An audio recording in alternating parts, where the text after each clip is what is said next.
Stéphane Duquesne, qui est entrepreneur et qui va nous parler d'un sujet qui lui tient à cœur et qu'il connaît bien, deux ans passés.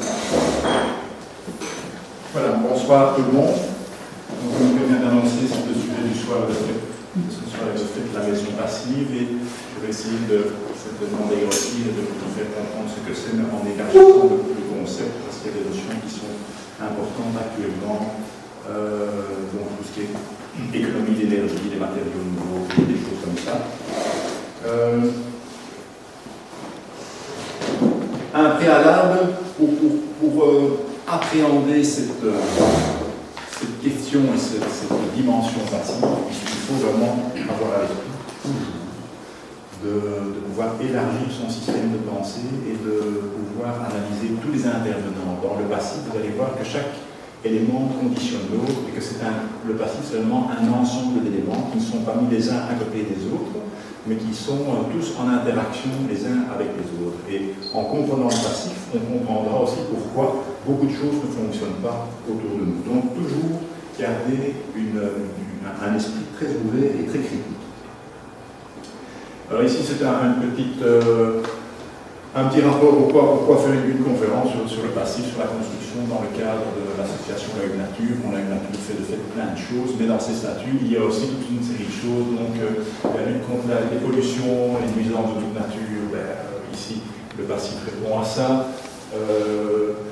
La réduction des déchets, il y a moyen d'économiser les déchets, il y a tous les problèmes de recyclage, ainsi de suite. Et donc il y avait une série de choses, et puis faire la promotion de ça, c'est l'objet de la conférence. Donc voilà, ça on est tout à fait de l'association La Une Nature.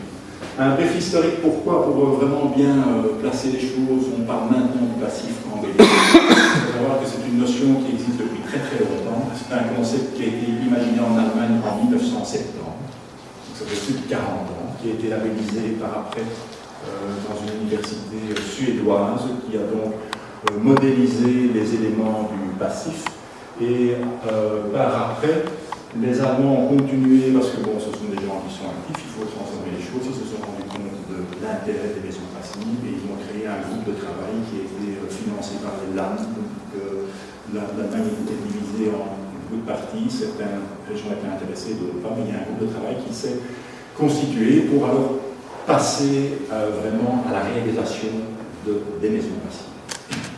On doit aussi, évidemment, en passif, l'intérêt alors de l'Europe, qui se rendait déjà compte qu'il y avait des problèmes d'énergie et qu'il fallait réaliser des économies, et bien entendu le protocole de Kyoto, où plusieurs dizaines de pays se sont rassemblés pour mettre au point des systèmes pour diminuer les gaz à effet de serre.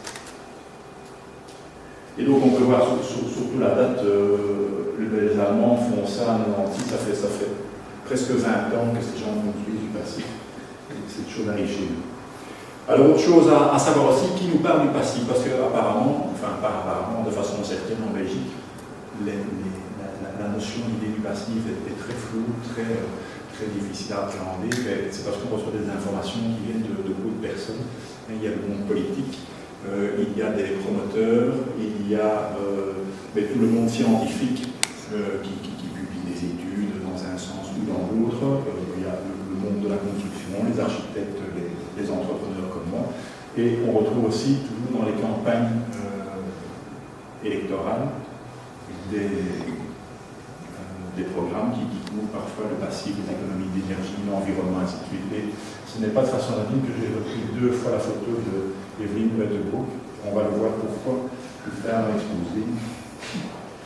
Alors il faut évidemment se farcir une série de termes techniques, sinon on ne comprendra pas le passif, on ne comprendra pas les explications qui vont suivre, mais c'est dans le fond relativement simple. On part pour le passif avec toute une série de critères qui permettent d'analyser les matériaux. Le premier critère, c'est un coefficient qui, dans le fond, détermine le transfert d'énergie au travers des éléments. Chaque élément laisse passer de l'énergie. Ce coefficient de transfert est donné par le lambda. Ce même phénomène de transfert d'énergie se retrouve après dans les parois composées. Une paroi de maison, une toiture n'est pas composée d'un seul élément, elle est composée d'éléments qui sont mis les uns à côté des autres, et donc on doit être capable de calculer le transfert d'énergie à la suite de tous de tous ces éléments, et ça donne un coefficient de transfert d'énergie d'une paroi qu'on a appelé U. En utilisant cette valeur U pour le calcul de transfert d'énergie à travers les parois, on s'est calculé le coefficient d'isolation d'une maison, le coefficient d'isolation global de la maison. Donc ça donne son niveau d'isolation, et ça s'appelle le coefficient K. Donc on a donc un coefficient lambda pour les matériaux, un coefficient U pour les parois et un coefficient K pour l'enveloppe globale d'une maison. Grâce à ces coefficients, on peut calculer ce qu'on appelle le PEB, le performance énergétique bâtiment. C'est c'est plutôt un document qui donne l'état énergétique d'un bâtiment. Est-ce que ce bâtiment est énergivore? Est-ce qu'il est avantageux au niveau énergétique? Donc le PEB fait l'analyse de l'état du bâtiment et ça donne un chiffre que vous pouvez comparer avec d'autres. C'est un chiffre que l'on utilise d'ailleurs maintenant dans les annonces de maison. Ça permet de savoir si la maison est en bon état ou pas. Alors, en rajoutant à cette analyse énergétique qui n'est qu'un calcul, une analyse des raisons des performances, donc l'état des châssis, l'état des isolants, l'état de la chaudière, parce que ici le certificat de performance énergétique prend aussi en compte les consommations d'énergie et les moyens pour produire de l'énergie. Et si vous avez à ce moment-là sur une maison, par exemple, des panneaux photovoltaïques, eux vont donner de l'énergie à la maison et ça va venir en soustraction de l'énergie que la maison consomme et ça va améliorer son bilan énergétique. Et ça, c'est un document qui permet déjà de distinguer les faiblesses et éventuellement, si on vous dit que les châssis sont plus en bon état, dans ce certificat-là, vous pouvez demander des devis pour changer vos châssis. Si on dit que votre chaudière est en mauvais état, la même chose. Alors ici, j'ai un petit tableau sur lequel je vais passer. Ces valeurs d'isolation des parois et d'isolation globale des maisons et de consommation d'énergie des maisons sont utilisées par les régions en Belgique pour donner des critères, des obligations lorsque vous construisez une maison, lorsque vous rénovez de façon très importante une maison, on vous oblige à faire des murs qui ont un certain niveau d'isolation, à avoir une consommation d'énergie qui est limitée. Et chaque région, puisqu'on a la chance d'avoir un pays magnifique et très grand, chaque région a établi ses normes et on peut voir, sans analyser les chiffres, que la Wallonie se distingue encore défavorablement parce qu'elle permet d'avoir une consommation énergétique par bâtiment plus importante et qu'elle permet aussi d'avoir des coefficients d'isolation qui sont moins intéressants. Donc, puisqu'il s'agit ici de transfert d'énergie, il faut que le résultat soit le plus bas possible, qu'on ait le moins possible de transfert d'énergie au travers d'une paroi. Donc, ces chiffres ici doivent toujours être le plus bas possible, et on voit ici que la Wallonie, pour les murs extérieurs, qui sont quand même importants dans une maison, la Wallonie permet d'avoir des murs moins isolés, sans doute qu'ils ont plus de moyens que les autres. Voilà, alors maintenant je vais rentrer vraiment dans les critères du passif. Il y a 4 grands critères qui définissent une maison passive. Et auquel doit vraiment correspondre. La maison passive est certifiée. Donc il y a, après la construction, un organisme qui vient analyser la maison, qui fait même des tests et qui certifie la maison. Alors le premier critère, c'est une consommation en énergie pour le chauffage, l'eau chaude, éventuellement l'air conditionné et toutes ces choses-là, qui doit être inférieure à 15 kW. Bon, c'est l'équivalent de 1,5 litre de mazout par an et par mètre carré. Ce qui veut dire que si vous avez une maison qui fait 200 mètres carrés, elle devra utiliser moins de 300 litres de mazout par an pour son énergie primaire. Donc pour se chauffer, pour produire de l'eau chaude et ainsi de suite. Et en général, les maisons passives sont même en dessous de ce critère. Actuellement, les maisons traditionnelles sont facilement à 10 litres, voire plus, par mètre carré. Oui, ici c'est juste un petit... Un petit graphique pour montrer qu'on est encore au niveau des fournitures d'énergie très fort dépendant des énergies traditionnelles, gaz, pétrole et charbon, et que les énergies nouvelles ne représentent vraiment rien au niveau de l'hydroélectricité. Les biocarburants, mais on connaît les résultats énergétiques des biocarburants, ils sont très peu favorables. Actuellement, on a très peu d'énergie produite et qui sont des énergies indépendantes. Donc on est toujours des énergies intéressantes, on est toujours dépendant d'énergies très très polluantes. Le second critère, et ça c'est vraiment un défi, c'est l'étanchéité à l'air. C'est-à-dire que lorsque la maison est terminée, on ferme toutes les portes, toutes les fenêtres, et sur une des portes, on place un système qui met la maison sous pression. Et on calcule le volume, le nombre de mètres cubes qui quittent la maison, parce qu'il y a toujours des fuites, les maisons ne sont pas étanches. Donc on met la maison sous pression et on calcule le volume d'air qui quitte la maison. Et ce volume ne peut pas être égal à plus de 0,6 fois le volume total de la maison par heure. Donc si je reprends ma maison qui fait 200 mètres carrés, qui aurait une hauteur moyenne de plafond de 2,50 m, j'ai donc une maison qui fait 500 mètres cubes, mais chaque heure, pendant le test, on devait avoir plus de 300 mètres cubes qui quittent la maison. Les maisons traditionnelles ont des valeurs qui sont largement 10 fois supérieures à ça. Donc ce sont des vrais courants d'air, et c'est la raison pour laquelle on doit parfois pousser les radiateurs et il fait froid. Mais là, la chaleur s'en va. Un troisième critère très très important qui est rarement pris en compte, c'est ce qu'on appelle la surchauffe, c'est-à-dire qu'il ne peut pas, dans un bâtiment massif, y avoir une température de plus de 25 degrés pendant 18 jours sur une année. Ça veut dire que lorsqu'il y a des grandes périodes de canicule, normalement les températures doivent rester en dessous de ces 25 degrés, et si ça passe, ça ne doit être que quelques jours par an. Le moyen d'obtenir ce résultat, on le verra tout à l'heure avec les isolants, mais c'est aussi l'orientation des maisons, même éventuellement des stores et des volets qui bloquent le soleil. On a un vitrage très performant qui peut utiliser, j'en parlerai tout à l'heure, avec un film dans le vitrage qui bloque 95% des UV, des infrarouges. Il y a vraiment des choses très très bien qui existent. On peut aussi éventuellement utiliser la ventilation mécanique contrôlée en chassant l'air frais.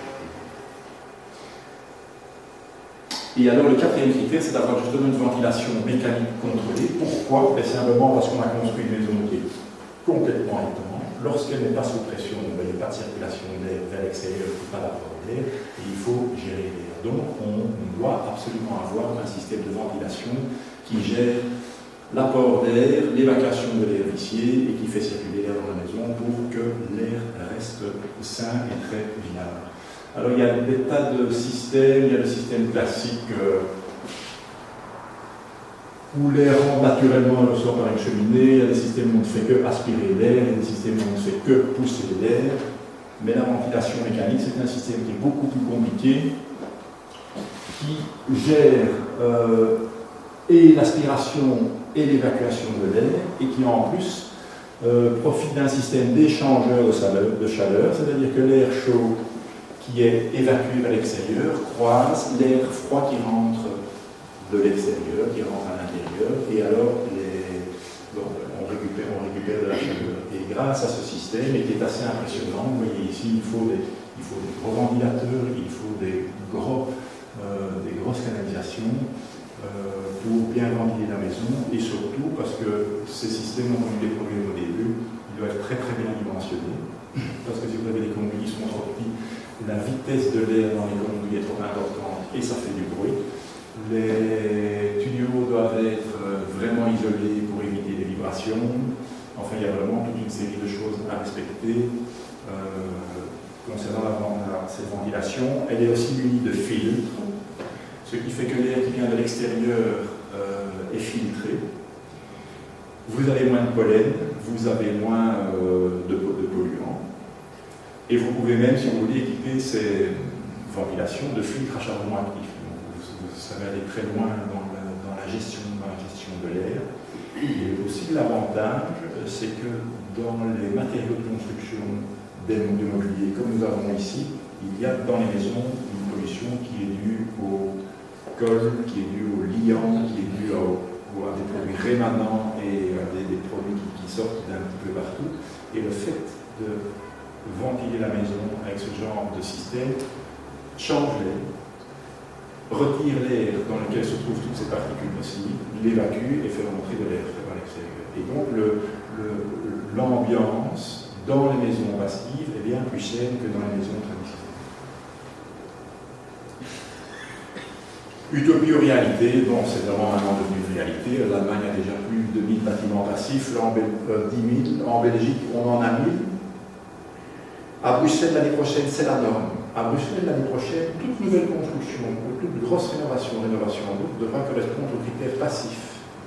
Et nous autres entrepreneurs, on aura par exemple une réception de chantier si les critères du passif sont réussis. Donc on devra réussir ce test de mise sous pression de la maison, on devra remplir toutes les conditions dans le niveau d'isolation, il faudra que les ventilations soient installées, ainsi de suite. Donc c'est vraiment quelque chose qui est plus qu'en route, qui est en Belgique, qui est vraiment en train de se réaliser. Et la Flandre d'ailleurs a sorti un règlement assez intéressant, donc il y en a d'autres. Elle a permis d'augmenter l'épaisseur de la façade avant des maisons qui se trouvent le long des routes et qui ont un trottoir qui est la partie publique et va permettre d'empiéter de 14 cm. Ce qui permet sur les façades avant les maisons de mettre un isolant en épaisseur suffisant, 10-12 cm, et de l'enduire d'un crépi ou de travailler avec un système isolant briquette publique. Mais ils ont dû faire un règlement spécial parce que une maison, un domaine privé ne pouvait pas s'élargir vers un domaine public, ils l'ont fait pour pouvoir isoler les maisons. Alors, autre chose sur coût-économie. Alors, est-ce que vraiment le passif est très avantageux? Est-ce qu'il coûte beaucoup plus cher? De façon globale, il coûte plus cher. Il ne faut pas avoir peur de le dire. On n'est pas encore arrivé à une systématique et à une pratique suffisante du passif pour faire diminuer les coûts.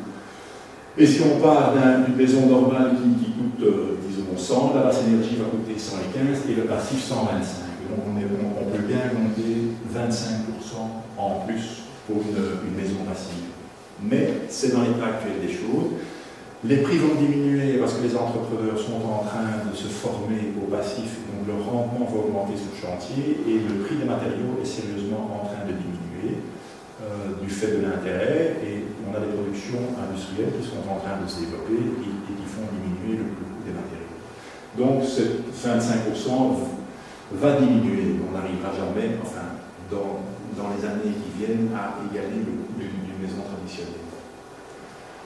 Quelques exemples de surcoût. Wielenberger, qui est un fabricant de briques, a construit, enfin l'investissement, il a construit 12 appartements. Ils ont fait réaliser une étude très poussée d'un point de vue économique. Donc ils avaient un surcoût de 15%, c'est ça, mais c'était amorti en 8 ans. Il faut savoir aussi qu'ils ont construit donc des appartements. Les appartements, ce sont des volumes qui sont très sur des bâtiments qui sont très réguliers. Et donc vous avez à isoler les parois extérieures, mais toutes les parois contiguës des appartements sont beaucoup plus faciles à isoler. Alors qu'une villa 4 façades, vous êtes obligé d'isoler les 4 façades, ce qui a une influence sur les prix.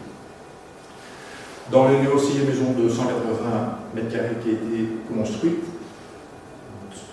elle répond aux critères passifs. Elle a coûté sensiblement le même prix qu'une maison traditionnelle, mais l'occupant n'a pas encore installé son système de chauffage d'appoint.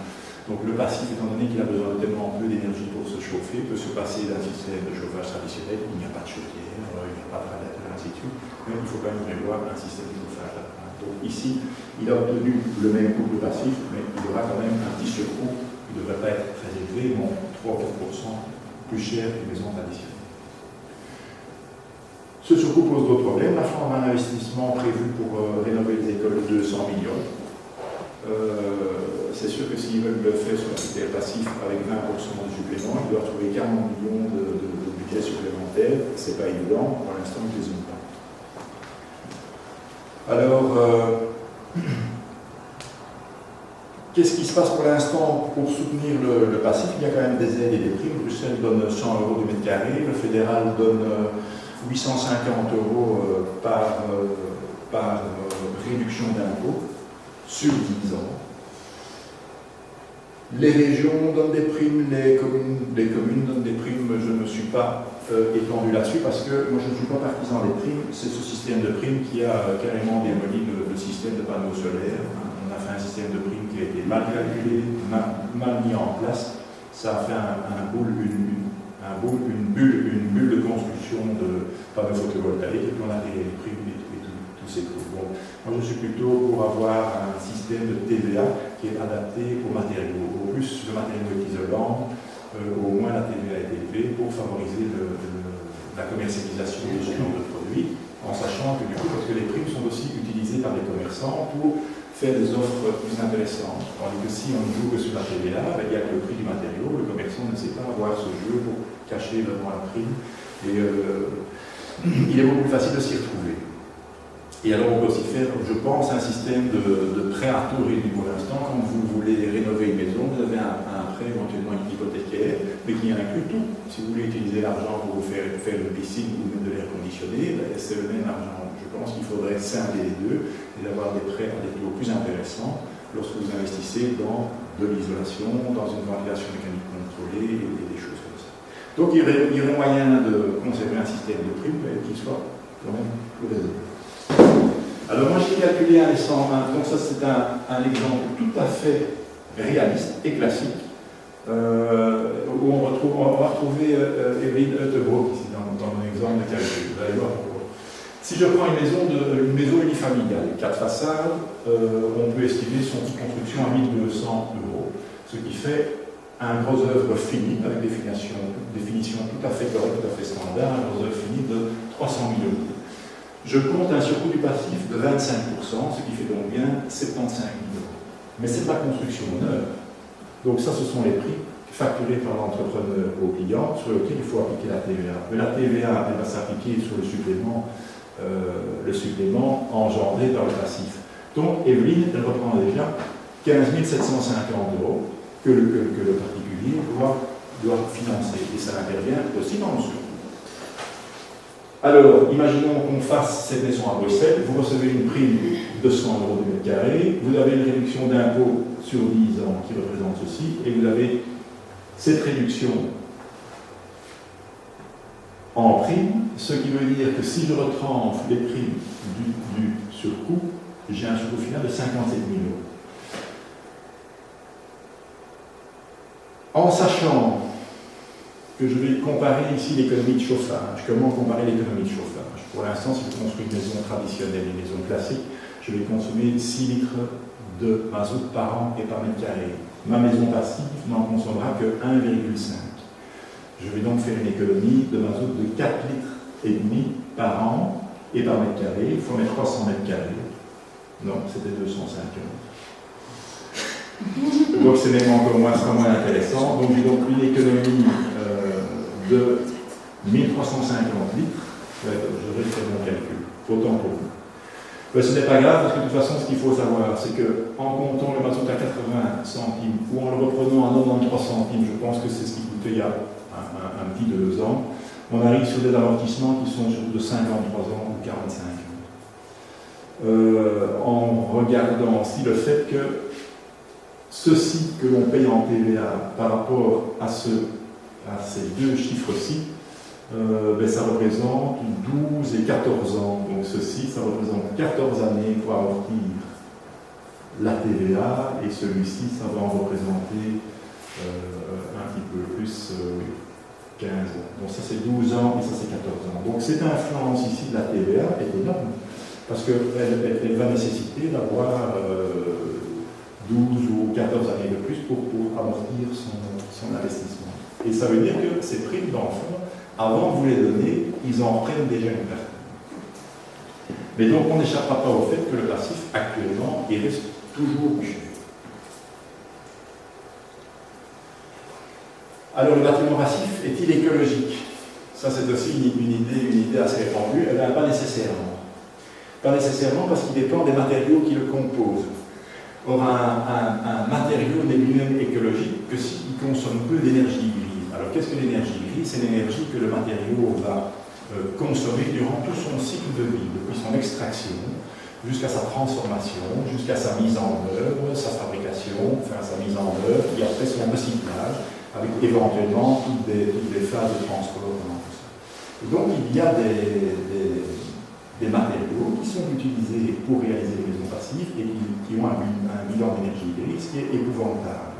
Donc la maison est passive, c'est-à-dire qu'elle consomme que l'énergie. Au moment de son utilisation, elle est intéressante d'un point de vue environnemental, mais les éléments qui la composent peuvent être eux des problèmes pour l'environnement. Je prends l'exemple ici du fameux polyuréthane, pour lequel il faudra environ 1000 unités, si vous voulez, d'énergie grise, alors que les laines minérales en demandent 100, que les laines de bois, qui sont très intéressantes, en demandent 10, et que l'argile en demande un dixième, puisque l'argile, il n'y a que le transport pour obtenir de la vie. Et donc, ce qu'il faut, c'est, si on veut que le bâtiment passif soit écologique, il faut bannir ces matériaux à haute énergie grise. Alors, pourquoi ne sont-ils pas bannis et pourquoi sont-ils toujours aussi présents? C'est parce que l'un d'entre eux, le polyuréthane, qui est celui qui pollue le plus, est celui qui a le meilleur coefficient. Donc, ce fameux coefficient de transfert d'énergie, c'est lui qui a le meilleur, c'est lui qui bloque le mieux l'énergie. Et donc, il est très intéressant à utiliser parce que vous pouvez le mettre en épaisseur moindre pour avoir une isolation suffisante. Et ce qui fait qu'il est intéressant d'un point de vue de mise en œuvre. Mais là, on va le voir, et je reviens donc à cette première notion, vous avez dit qu'il va falloir rester branché sur une vision globale des choses, il va falloir voir l'interaction de tout, il va falloir voir toutes les caractéristiques des produits pour faire des choix. On a une course au lambda, donc une course à l'isolation, à la performance d'un produit, d'un isolant, à bloquer la chaleur. Il y a autre chose, j'ai parlé de déphasage, c'est-à-dire protéger les bâtiments des coups de chaleur pendant l'été. Et pour les protéger, ce sont d'autres caractéristiques de l'isolation qui sont à prendre en compte. Et alors ici, on a un tableau qui fait l'étude des épaisseurs nécessaires pour obtenir une isolation qui est pour tous les isolants et les isolants la même et qui génère un déphasage de 12 heures. 12 heures, c'est le temps qu'il faudrait pour la chaleur du soleil pour rentrer à l'intérieur de la maison. Alors si vous avez un déphasage de 12 heures, ça veut dire qu'au moment des heures chaudes, les premières heures chaudes, c'est fin de matinée à midi, et puis toute l'après-midi, mais vous n'avez pas, et puis le soir, le soleil se couche, donc la chaleur diminue, mais vous n'avez pas eu cette période de 12 heures, et vous êtes resté protégé du coup de chaleur. Et là, on voit que le fameux polyuréthane devrait être mis dans une épaisseur de 43 cm s'il devait répondre aux critères de surchauffe, que la laine de verre que tout le monde connaît devrait être mise dans une épaisseur de 78 cm, alors que pour protéger, pour empêcher la chaleur de passer, enfin, maintenir le chaud dans la maison, ils ont des épaisseurs très faibles, mais ils ont besoin d'épaisseurs impossibles à réaliser pour le fameux déphasage.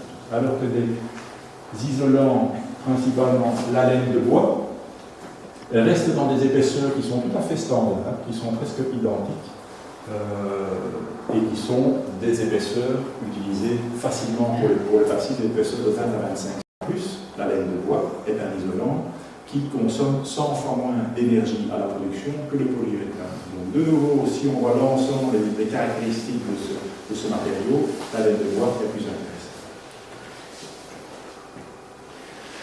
Alors ici, le tableau n'est pas visible, ce n'est pas grave. Ce que je veux montrer, donc on a ici tous les isolants qui existent, et ici on a l'ensemble des critères qu'il faut prendre en compte pour choisir un isolant. Et on se rend compte que ce fameux lambda, qui est le seul critère dont on parle toujours, eh bien, on a ici, je crois, on a une vingtaine de colonnes. On prend toujours systématiquement un critère, qui est ce lambda. On est dans une course au lambda et qui fausse complètement la vision qu'on a des choses, parce qu'on nous vend un matériau qui a une bonne qualité et puis toutes les autres sont mauvaises. On va donc favoriser les matériaux à faible énergie grise. Alors il en existe des milliers et on a fait des progrès énormes. Là, on a l'impression, on voit encore des gens qui passent des briques à la main. C'est pas vrai, on fait maintenant des briques qui sont bien, avec toute une série de couleurs. On utilise toujours en cloison les fameux panneaux Digiproc, mais c'est une marque, mais bon, on a les mêmes en argile, on peut très bien utiliser ceux-là. Les enduits, on utilise des plâtres qui sont légèrement radioactifs, qui nécessitent beaucoup d'énergie aussi à la production. Mais il existe tous des systèmes d'enduits à la chaux qui peuvent donner le même résultat et qui en plus ont le grand avantage de réguler naturellement l'air et la qualité de l'air dans la maison. Il est même possible de faire des maisons qui ont un critère passif sans ventilation mécanique contrôlée, mais avec des murs en paille et des murs en briques d'argile. Et vous avez alors une régulation naturelle de l'air au sein de la maison sans avoir la ventilation mécanique. Sauf que ce système-là, il n'est pas certifié parce qu'il n'est pas connu par la. Donc les isolants en cellulose, donc ça c'est de la pâte de bois. Et alors ici, je fais une petite. Donc on a mis au point dans toute une série d'isolants. Tout est prévu pour que les isolants naturels, cellulose, fibres de bois, ainsi de suite, puissent être inclus facilement dans les bâtiments. On les insuffle, on met des liants mais qui ne sont pas toxiques pour qu'ils puissent coller. Enfin, tout est prévu. Et donc il n'y a vraiment plus de raison de ne pas les utiliser et de favoriser toujours les laines minérales ou le polymère. Ici je fais une petite digression. Un des inconvénients parce qu'on est quand même dans une association de protection de la nature, un des inconvénients du passif, c'est que les maisons sont complètement fermées. Donc on a vu qu'elles devaient être étanches à l'air, que tout doit bien, les angles sont fermés, tout est fermé, les toits sont bien serrés, il y a des membranes, ainsi de suite. Or, naturellement, les maisons étaient des refuges à insectes, à un niveau. Et voilà, ici, vous voyez sur des photos de toiture, juste en dessous de la fêtière, vous avez des mini-nids de guerre. Elles étaient parvenues à se mettre juste en dessous sur la charpente, elles avaient fait un petit lit. Mais ça, sur des maisons, quand on fait des rénovations de maisons, on trouve des dizaines de lits comme ça. Alors vous avez les chauves-souris qui se mettent aussi, dans toutes les petites infractuosités, vous avez toute une série d'insectes, et le fait de construire une maison passive fait que tout ça est fini. C'est ce qui fait aussi, me fait dire que le passif n'est pas nécessairement écologique. Alors il y a des gens qui ont pensé à ça, et ils ont mis au point toute une série d'astuces. Des petites niches qu'on sait venir cachées derrière les parois, des logements qui se mettent en dessous des fêtiers. Donc il y a, voilà, si vous avez un bardage, il y a moyen d'inclure une boîte et toutes des choses comme ça, il y a toute une série d'accessoires, ça peut même être tout à fait rudimentaire, il suffit d'y penser, il suffit d'incorporer, ça existe. Il y a beaucoup de contraintes à réaliser. C'est un bâtiment qui est très très difficile à réaliser, qui est très technique. Il faut vraiment combiner tous les matériaux, il faut tout prendre en compte. Et alors on retrouve ce qu'on appelle un mur constructif, c'est-à-dire un problème de construction au niveau de toute une série d'éléments, donc les dalles, les murs de refend, les pieds de toiture. Je vais vous montrer parce que c'est un peu ardu. Voilà deux photos de thermographie. Et on se rend compte, donc ce qui est en rouge sur la photo, ce sont les endroits sur lesquels il y a des pertes thermiques. Au plus c'est rouge, au plus on a des pertes. Et on voit bien dans cette maison, ce pignon, c'est intéressant, on voit la dalle de sol, parce qu'elle vient toucher la paroi, et donc vous avez une perte énergétique. On voit où sont les murs qui cloisonnent les maisons à l'intérieur, parce qu'ils viennent s'appuyer qu'on n'a pas droit. On voit que les châssis et portes-fenêtres sont en rouge aussi. Tout ça, c'est des pertes. On voit en dessous du toit que vous avez des pertes. Ça, c'est la jonction entre le toit et le mur qui n'est pas du tout étanche. Et on voit aussi un peu de rouge ici sur la cheminée. Ce sont vraiment tous les endroits qui posent problème et dans le passif qui doivent être chaque fois bien fermés pour éviter les pertes énergétiques. Alors ici, on a une autre photo qui est amusante, qui est une photo d'une façade d'un bâtiment passif, où on voit que la façade est bien mauve, ça veut dire qu'il n'y a pas de chaleur qui passe, et les fenêtres, qui sont des éléments par lesquels on perd énormément de chaleur, sont légèrement éclairées. On reste au milieu, mais plutôt dans le bas des pertes énergétiques.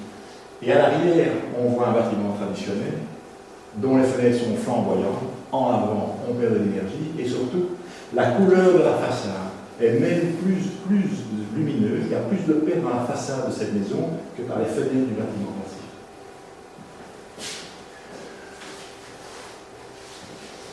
Les isolants avec continu, traditionnellement, si on trouve souvent des isolants qui sont mis entre des éléments de structure, à chaque fois vous avez des pertes. Il faut mettre les isolants de façon tout à fait continue, jamais les interrompre. La fameuse étanchéité à l'air, donc ce test où on met les maisons sous pression. Quand on met les maisons sous pression, ça passe autour des châssis, la liaison mur-toiture en dessous, donc il faut chaque fois bien fermer.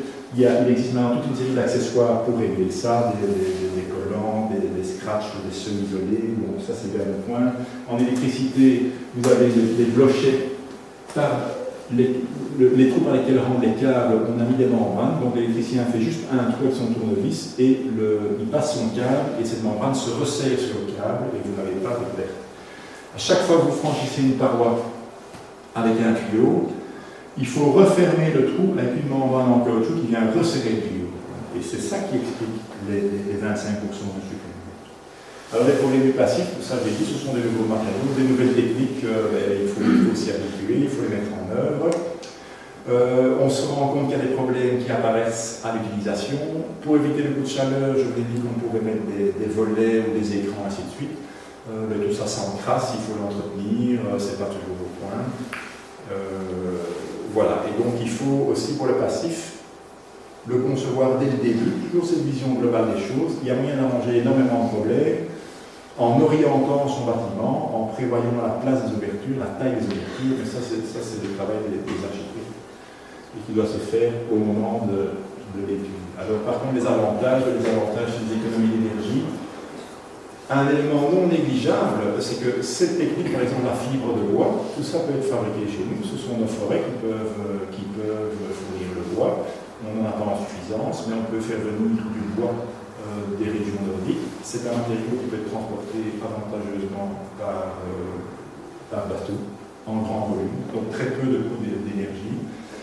Ce sont des matériaux qui ne doivent pas être importés en ce qu'on appelle le just-in-time, comme on construit des voitures et ainsi de suite, donc on peut prendre le temps de les transporter, donc les coûts pour les amener ne sont pas énormes. L'environnement, évidemment, est favorisé. En économisant l'énergie ou en consommant, en produisant sa même d'énergie avec des pompes à chaleur ou du photovoltaïque, eh bien, on est moins dépendant énergiquement. Et j'en ai parlé, alors l'air est beaucoup plus simple dans les maisons.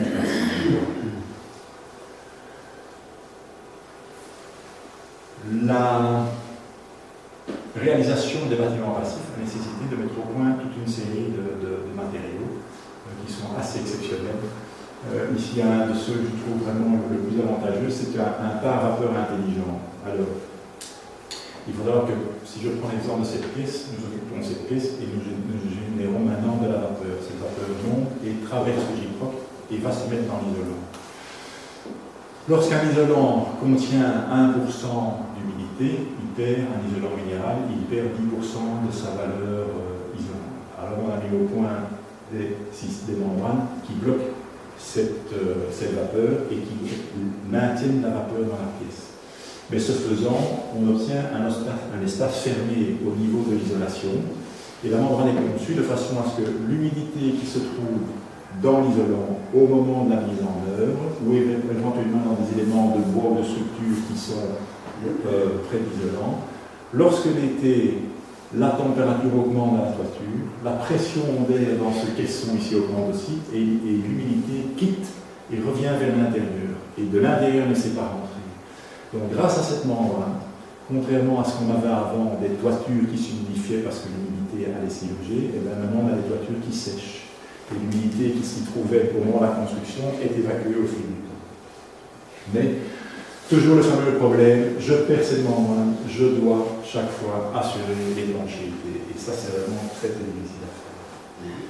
Je parlais des vitrages, on avait un vitrage qui avait une très bonne couleur. Eh bien, on a des vitrages maintenant qui sont extrêmement isolants. Ici, c'est un vitrage américain qui contient ici un film qui a été mis au point en Californie et qui a été appliqué sur les avions furtifs. Voilà, parce que c'est ce film qui reflète, qui rejette plutôt les rayons du soleil, mais du coup aussi des rayons radar. Et après avoir utilisé ça d'un point de vue militaire, on a cherché des applications civiles et on a incorporé ce film dans des châssis qui permet d'avoir les avantages d'un châssis triple vitrage sans en avoir le poids qui pose un problème, en ayant en plus une fonction de rejeter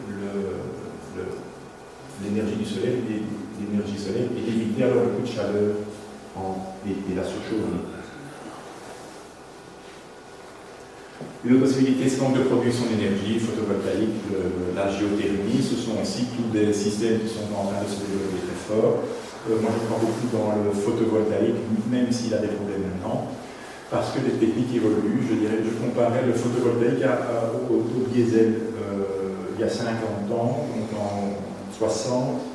Qui aurait cru que c'est une voiture diesel qui allait gagner les 24 heures du Mans? Aujourd'hui, ça le fait. Donc, il y a 50 ans, ce carburant était utilisé quasiment pour les tracteurs ou pour des voitures qui n'avançaient pas.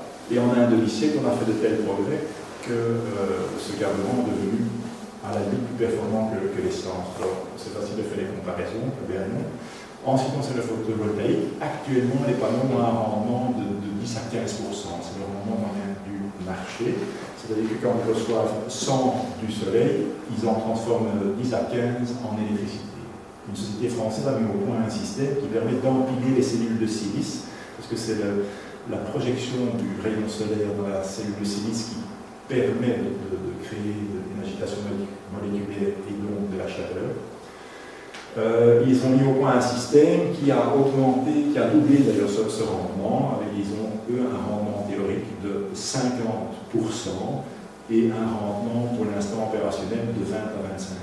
Donc on peut se dire que c'est une technique qui permettra, qui va aussi très très fort évoluer, et on pourrait arriver très bien à des panneaux solaires qui transformeront 85-90% de l'énergie du soleil ou plus. Voilà, là il y a encore tous des systèmes. Le plus canadien, on puise de l'air à l'extérieur, on le fait passer dans le sol à 1,50 m ou 2 m. En été, l'air se refroidit dans le sol, vous l'injectez dans votre système de ventilation mécanique et vous avez de l'air frais. En hiver, l'air se réchauffe dans le sol et vous gagnez 4 ou 5 degrés avant de le réinjecter dans la maison, et c'est autant d'énergie économisée. Alors voilà, on a au point tous les systèmes qui n'existaient pas avant, des blocs très très larges de 50 ou 60 cm de large. Vous les maçonnez et en une fois vous obtenez et l'étanchéité à l'air et une économie d'énergie, donc une isolation suffisante. Le problème, c'est que vous ne savez pas mettre ça partout. Si vous avez des terrains, des constructions en pignon, vous perdez 2 fois 50 cm, vous perdez 1 mètre. Des blocs isolants. Alors ici, ça c'est aussi une révolution dans le système constructif. Anciennement, on faisait une dalle de sol en béton, on faisait un terrassement, et puis on mettait la dalle sur le sol, là où vous avez des pertes de chaleur. On a essayé de mettre des isolants, c'est assez compliqué. Ici, c'est un système de laine de verre qui est mis en vrac, qui est isolant, drainant, et qui permet de mettre la dalle de sol sur un système qui ne sera plus jamais soumis à l'humidité et qui n'aura plus de perte de chaleur. Le chauffage dans le sol est en train de se développer très fort. Ça, c'est aussi un système très avantageux. Non seulement il donne une chaleur qui est très agréable, parce que d'abord elle n'est pas élevée. Si vous voulez 20 degrés dans la pièce ou 22 degrés, vous faites circuler de l'eau à 20 ou 22 degrés. Le sol va prendre la température voulue et chauffer sur une grande surface. Donc ça, c'est très bien. Mais en plus, vous pouvez utiliser ce système en été pour faire passer un fluide froid, pour refroidir votre pièce, et surtout, c'est un système que vous pouvez alimenter avec des pompes à chaleur. Le problème des pompes à chaleur, elles prennent les calories dans le sol, mais elles n'ont pas un grand pouvoir calorifique. Mais elles savent très bien fournir de l'eau à 25 ou 30 degrés. Alors que dans des radiateurs classiques comme ici, si vous mettez de l'eau à 25 degrés, vous n'aurez jamais assez de puissance pour chauffer la pièce. Donc, ça, c'est un système qui permet de créer des pompes à chaleur qui sont très avantageuses au niveau énergétique. Les systèmes d'enduit projetés, pourquoi sont-ils intéressants? Parce que vous pouvez, sur un mur qui a une fondation, mettre votre bloc porteur et après vous accrochez tous les éléments de finition et vous n'avez pas de pont thermique avec des fondations. Si on met comme en Belgique très souvent une brique de pavement, il faut tenir cette brique de pavement, il faut une fondation aussi et ça pose des problèmes pour les ponts thermiques. Donc ça, je l'ai dit, la ventilation mécanique contrôlée évacue tous les polluants, les acariens, donc elle assainit l'air du bâtiment. Voilà, alors je passe Maintenant, une autre partie des idées reçues. Donc, il y a un bruit qui a couru comme quoi on ne pouvait pas ouvrir une fenêtre dans les maisons passives. C'est absolument faux. Donc, ce n'est pas utile parce que vous disposez d'une ventilation mécanique contrôlée. Mais si vous voulez en été ou au printemps ouvrir une fenêtre pour sentir l'air extérieur, vous pouvez le faire. Si vous voulez en hiver avoir un grand bol d'air frais, vous pouvez le faire. C'est une communication qui a été mal interprétée au début entre l'idée de dire on n'est plus obligé d'ouvrir les fenêtres et on ne peut pas ouvrir les fenêtres. Alors l'architecture limitée, ça c'est aussi un faux bruit qui court, on peut tout faire avec le passif. J'ai les deux premières photos, c'est des maisons hyper traditionnelles, on fait des courbes, on fait du moderne classique, des maisons en bois, allongées, des cubes, on peut vraiment tout faire avec le passif. Alors aussi que la technologie passive serait réservée pour les maisons 4 façades, pas du tout, vous faites des ensembles de maisons pignons, des immeubles à appartements. Un autre idée préconçue, c'est que ce serait impossible en rénovation. C'est possible, mais là il faut savoir que c'est pour des rénovations tout à fait lourdes. C'est-à-dire que sur cette maison, on a démonté tous les éléments de finition, plus de fenêtres, plus de toiture, plus rien. Et à partir de là, on peut repartir avec du passif. C'est sûr que si vous faites une rénovation en conservant les enveloppes extérieures et ainsi de suite, vous ne savez pas réaliser principalement cette fameuse étanchéité de l'air et jamais votre bâtiment ne sera étanche et donc vous ne pourrez jamais certifier passif. Donc c'est possible en rénovation mais pour une grosse rénovation. On vit dans un termos, c'est faux, il y a la ventilation qui est contrôlée. L'air est sec, pas du tout, il est aussi humidifié, c'est géré par la VOC. C'est pour les riches, un petit peu, on a vu qu'il y a un surcoût, mais qui peut être dans certains cas amorti en quelques années. High-tech, pas du tout, vous avez simplement cette fameuse ventilation mécanique contrôlée qui peut être de fait commandée par des équipements électroniques, mais bon, ça c'est pas plus compliqué qu'un système de chauffage, en dehors de ça vous avez pas de chauffage, il y en a. Nécessairement écologique, pas du tout. Il ne faut pas du tout être un gardien de chèvre pour habiter une maison passive. L'entretien d'une VMC coûte cher, donc cette fameuse ventilation, groupe de ventilation, ainsi de suite, ça ne coûte rien du tout. Il faut nettoyer les fils que vous passez à l'aspirateur éventuellement tous les 3 mois. Et une fois par an, vous pouvez faire un nettoyage plus prononcé, c'est-à-dire les mettre dans une eau savonneuse. L'incendie sur structure bois, alors tout ça est géré, il n'y a pas plus de danger dans une maison en structure bois lors d'un incendie que dans une maison classique.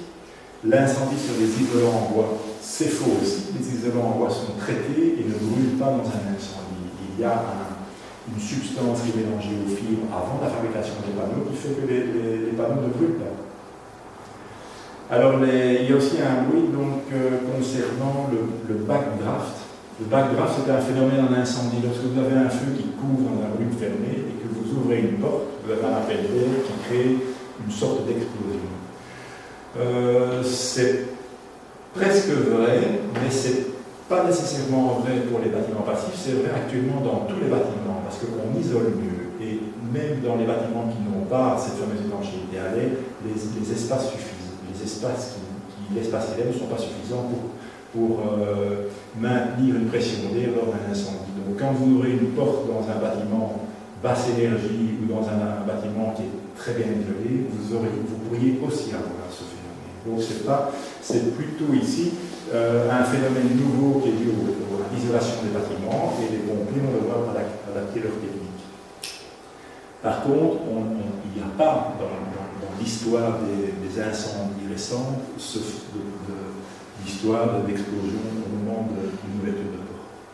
Alors l'avenir du passif, alors étonnamment, donc on a vu que ça a commencé il y a une bonne vingtaine d'années en Allemagne,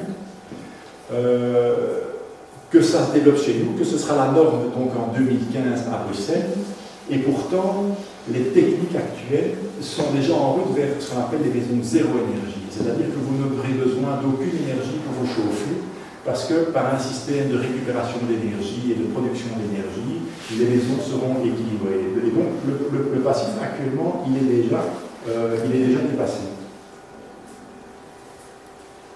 Il existe même donc des habitations ici à énergie positive. Une maison paille, c'est peut-être un peu spécial. Si ce n'est que quand c'est en huit, ça présente bien. Pourquoi est-elle en énergie vraiment positif, simplement parce que cette paille, elle vient du champ voisin. Donc l'énergie grise de la paille, elle est même positive, parce que c'est un élément naturel qui a capté du carbone et qu'on réutilise tel quel. Et il n'y a pas de frais de transport, pas de frais de transformation, enfin bon, il y a c'est un tracteur qui passe, mais c'est pas très peu. Et puis évidemment, ce sont des bâtiments qui sont enduits d'argile, dont il n'y a pas de cette fameuse ventilation mécanique contrôlée, donc il n'y a même pas cette dépense énergétique. Et donc eux, ils sont en énergie, donc à la fin de l'année, ils ont apporté de l'énergie à l'environnement. Et donc c'est ça qui fait dire que le passif devient le fait de la norme, mais comme le passif a imposé ce changement de mentalité, ce changement d'analyse des problèmes, la création de tous ces systèmes, de ces nouveaux isolants et ainsi de suite, eh ben on a trouvé des solutions qui vont bien au-delà du bâtiment passif et on peut faire mieux. Donc le passif, ben, il va de lui-même s'orienter vers ces fameux bâtiments zéro énergie ou les bâtiments à énergie positive. Les panneaux solaires vont améliorer leur rendement, les pompes à chaleur et ainsi de suite, et tout va suivre. Et donc en conclusion, ben, actuellement on a des gros problèmes, on a des problèmes de pollution, on a encore vu en France avec des pics de pollution, chez nous aussi on a eu des pics de pollution, on a des problèmes énergétiques parce que les énergies traditionnelles, l'énergie fossile, comme je l'ai montré, qui représentent la grosse production, la grosse consommation d'énergie, ils vont arriver à épuisement. On a des problèmes environnementaux, c'est au niveau des pollutions. Si des problèmes de santé, il faut savoir qu'il y a des pics de pollution, on voit les taux de mortalité qui augmentent, il y a des allergies qui se développent et tout, donc on a vraiment des problèmes. Mais moi, malgré tout, je pense que si, et je cite deux personnes, la difficulté n'est pas de comprendre les idées nouvelles, mais d'échapper aux idées anciennes. Ça c'est Keynes, c'est ce fameux économiste britannique. Donc échapper aux idées anciennes, ça c'est vraiment fondamental. Je crois que si on peut faire ça. Et alors aussi, on constate que le monde déteste le changement, c'est pourtant la seule chose qui lui a permis de progresser. Ça, je trouve ça vraiment très vrai aussi. Si on accepte ce changement, avec une autre façon de voir les choses, on va naturellement se tourner vers tout ce dont je viens de parler, toutes ces solutions qui sont avantageuses pour la santé, pour l'économie, puisqu'on peut faire ça chez nous, on peut produire tout ça chez nous, et qui ne sont pas délocalisables et tout ça. Et moi je pense que ce système de construction, toutes ces nouvelles techniques et tout représentent vraiment des belles opportunités et elles sont à notre portée. Elles sont là. Voilà.